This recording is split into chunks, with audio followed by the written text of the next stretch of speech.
রাস্তা রঙিন করা হয়েছে পয়লা বৈশাখ উপলক্ষে।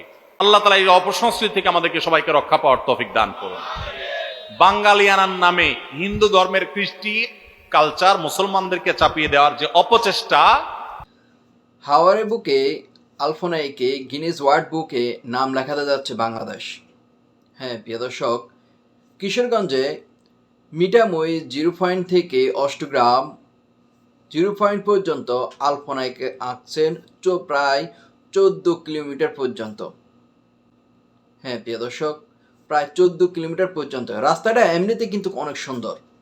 সুন্দর বলতে দুই পাশে পানি পানি অথই আর মধ্যখানে এই রাস্তাটি অষ্টগ্রাম থেকে মিঠামই পর্যন্ত প্রায় 14 কিলোমিটার সড়ক।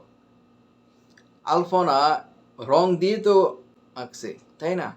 এটা চাষাবাদের জন্য আর মাছ যারা মাছ চাষ করে তাদের জন্য হয়তো মনে হয় বেশি মঙ্গলজনক বা তাদের জন্য লাভজনক, হ্যাঁ তাই না? যে রাস্তাটা আলপনা আঁকার জন্য, চিত্র অঙ্কন করার জন্য সেখানে রং প্রায় 9,000 লিটার ব্যয় করেছেন। 9,000 লিটার। এটা কি কেমিক্যাল যুক্ত না? না, এটাও মনে হয় এমনিই কেমিক্যাল যুক্ত না। বৃষ্টি আসলে বা পানিতে ধুয়ে গেলে এইগুলো কোথায় যাবে?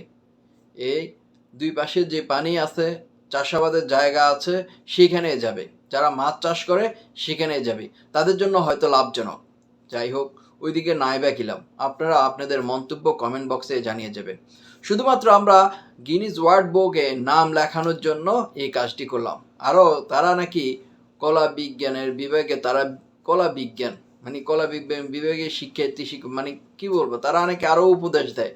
নববর্ষ সম্পর্কে তারা নাকি আরও কথা বলে। হিন্দুদের যেটা আমাদের অন্য ধর্মে, আমাদের মুসলমান ধর্মের মধ্যে চাপিয়ে দেয় নববর্ষটা। যাই হোক, যারা সেখানে চিত্র অঙ্কন করেছেন, আলপনা এঁকেছেন, বাংলাদেশে অনেক অনেক জায়গায় এখনো মানে এই যে বাসগুলো দেখতে পাচ্ছেন, বাস, এই যে স্টিমার মানে লঞ্চ, এগুলোর কি অবস্থা, দেলানকোটের কি অবস্থা হয়ে আছে, সেখানে কি আলপনা অঙ্কন করা যায় না?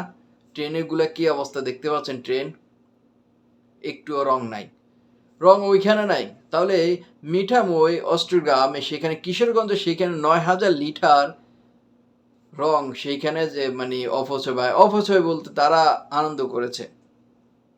আর এইদিকে বাস, এই যে ট্রেন, এই যে জায়গা দেওয়ালান কোটা মানে এইগুলোর কি অবস্থা হয়ে আছে ঢাকা শহরের ভিতরে দেখুন একটু, সেগুলোর দিকে তো একটু নজর দেওয়া দরকার। তারা নাকি আরো উপদেশ দেয়, বিজ্ঞানী, তারা বিজ্ঞানী।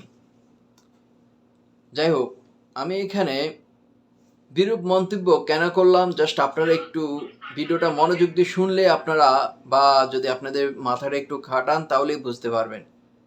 14 কিলোমিটার আলপনা রং এঁকেছেন শুধুমাত্র গিনিস ওয়ার্ল্ড বুকে নাম লেখানোর জন্য।